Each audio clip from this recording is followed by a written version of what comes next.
মিষ্টি গ্যারান্টি, লাল মিষ্টি মধু। বাইলা আল্লাহ পাক জানে, বাইলা কথা বলতেন, বাইলা মালা বৈশাখ মাসে খাইবেন, এখনো তরমুজ পাকে নাই। বাইরে লাল মিষ্টি, লাল মিষ্টি, রসমালাই, রসমালাই কাটবো। মাপ দাও। না না, একটু বড় দিচ্ছি, বাসায় গেলে বাগে পাইবেন না। মধু মধু হইব, আর ছোট ভালো না মাল, মাল ভালো না, ছোট মাল ভালো না, টাকার দিকে তাকায়েন না।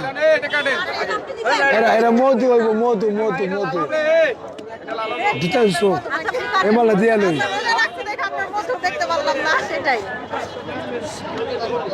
বিসমিল্লাহির রহমানির রহিম।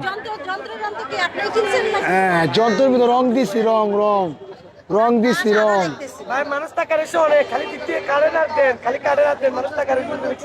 তোর সমস্যা কি? তোর সমস্যাটা কি? মধু মধু, এটা হলো পদ্মার ইলিশ মাছ, ইলিশ মাছ।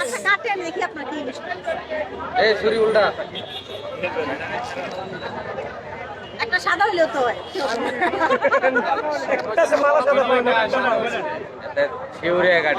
সাদা কাটে। ওই কিরে, ওই কিরে, মাল কাটলা আমার ঘুমায়। ওই কিরে, মধু মধু মধু মধু মধু, ওইটার মতো টকটকা লাল। এই যে ভাঙ্গা গেছে, এই যে ভাঙ্গা গেছে। না না না, আমি তরমুজ চিনি। এই সাদা যে ভাঙ্গা গেছে, এই যে এই যে এই যে এই যে এই যে আল্লাহ মামু জানে, আল্লাহ জানে। ভুল ভুল ভুল ভুল ভুল, সবাই তরমুজ চিনে না। আমি ছোটবেলা থেকে তরমুজের ব্যবসা করি। হ্যাঁ, আমি একা ব্যবসা করি না, তরমুজ সবাই চিনে না। ব্যবসায়ী তো বাজারে সবাই সব মাল চিনে। এই দুই রাত আগে বিদায় করা দুজনে।